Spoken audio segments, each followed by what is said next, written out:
What's up, y'all? Welcome back to Dolphins Daily with your boy Chris Kane, giving you a daily dose of Dolphins talk. You know what we do here, and y'all see what's on my face. Okay, so at some point we talking about the cap, but I just didn't want to put them on later on. So we're not starting with the cap, but the cap is coming.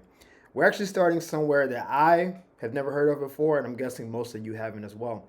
There are so many stats in football now, like the analytics nerds are taking over, so everything is like 42% to make a field goal and 3.1%. It's a lot of different numbers, right? Apparently, there's a number called the aggressiveness index.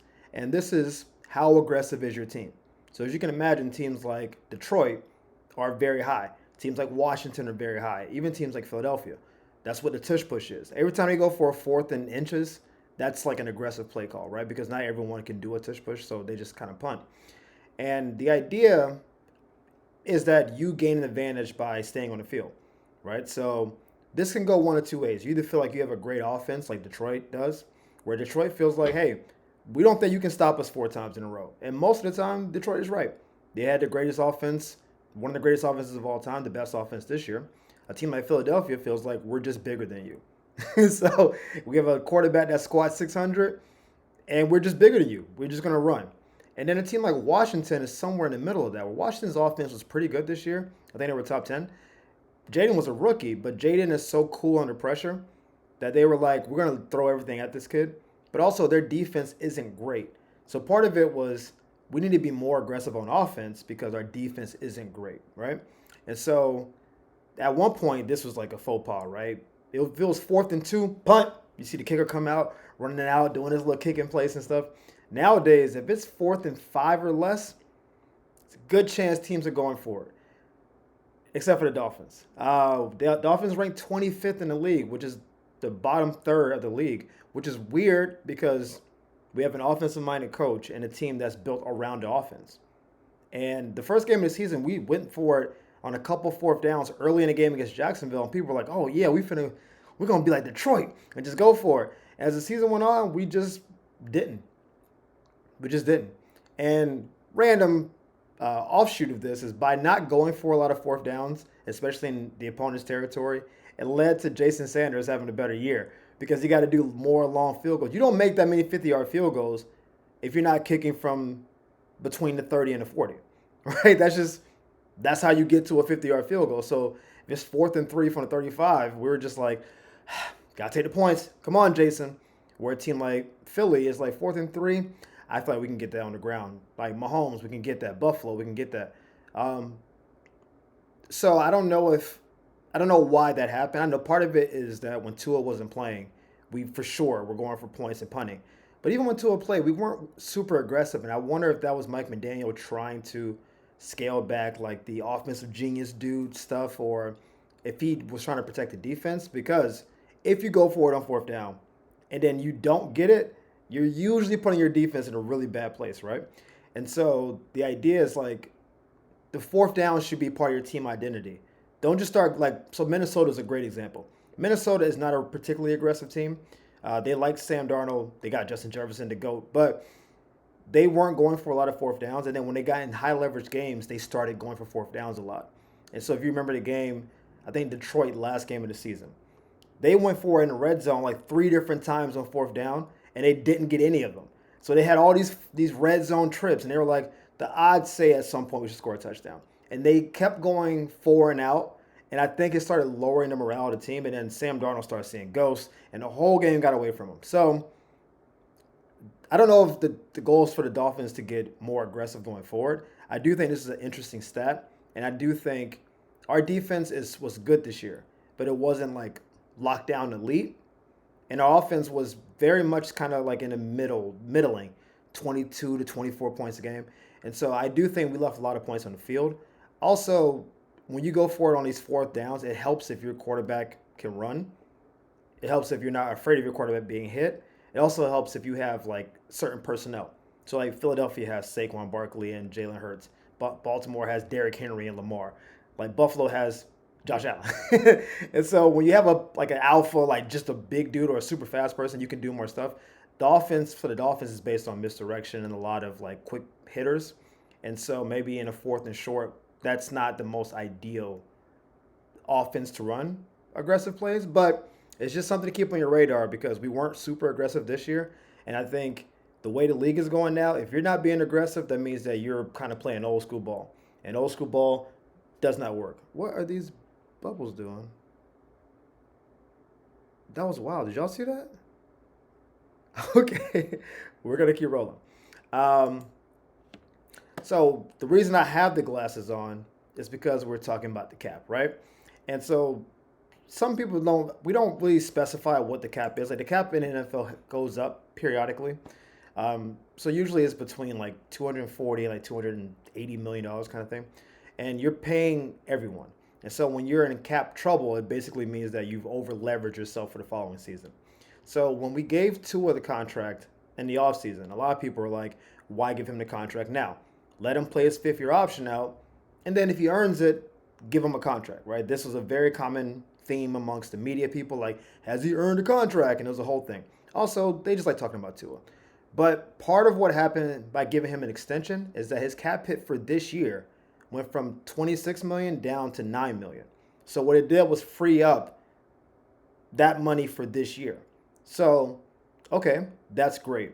And so that allowed us to make a couple moves, get a couple like single season free agents, give a couple people money, add a couple extensions. The problem is that money is due. So when you sign a long-term contract, the money is in the contract. And so when you hear guaranteed dollars or the last year of guaranteed money, basically it's like, how do we maximize how much of that guaranteed money in a short period of time? And sometimes they push it back. And so like your last year, this is what's wrong with the Saints right now.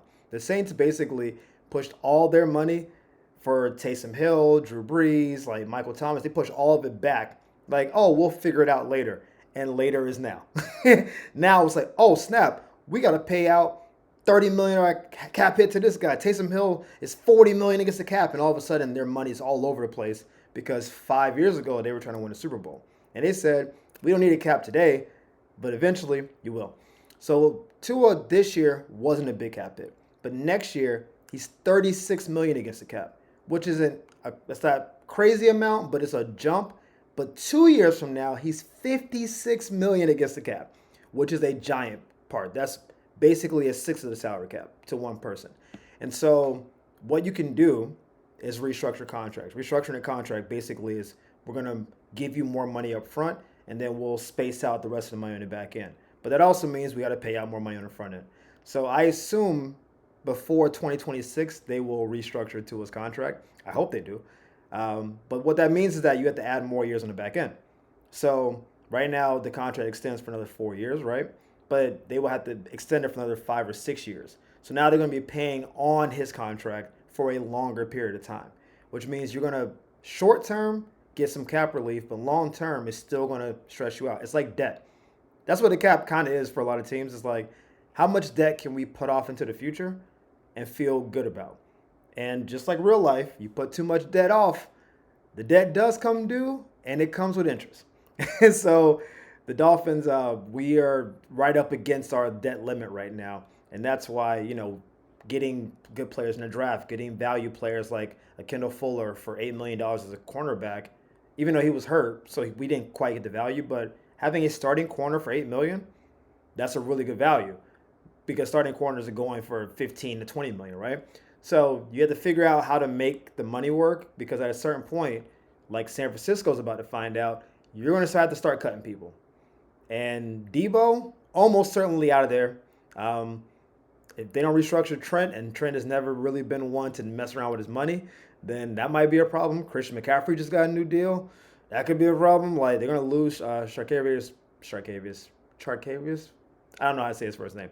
Ward, their cornerback, number 7. They're going to lose him because the money becomes due. So Tua will be a big cap hit in the next couple of years. Next year is not the worst thing. 2 years from now, we need to figure some stuff out.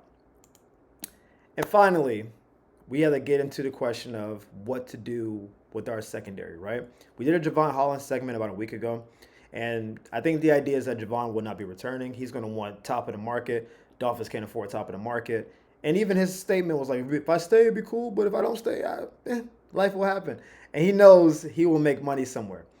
So as a former DB and someone who follows the sport closely, if you're a defensive back who has one, a high level of intelligence, two, you have a certain physicality, and three, good ball skills. Sometimes they move you from cornerback to safety. This happened with Rod Woodson, Charles Woodson. Eric Berry did it in college at Tennessee.